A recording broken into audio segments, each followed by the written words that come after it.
will see the sum. Write the following sets in roster form. So they have given the in set builder form that we have to convert into roster form. So sum number 4, D is equal to set of all x such that x is a prime number which is divisor of 60.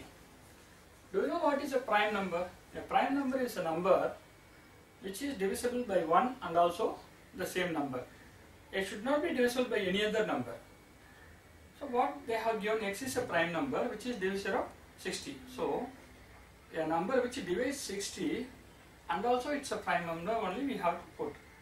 2, if you take 2 is divisible by 1 and 2. So it's a prime number.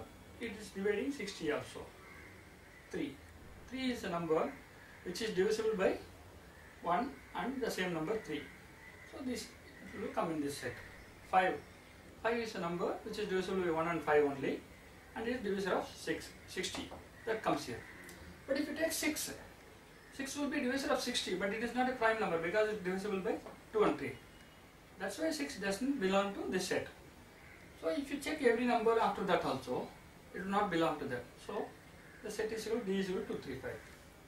Now sum number 5, E is equal to the set of all letters in the word trigonometry. And one more thing, a set is a well-defined collection of objects that we have already seen.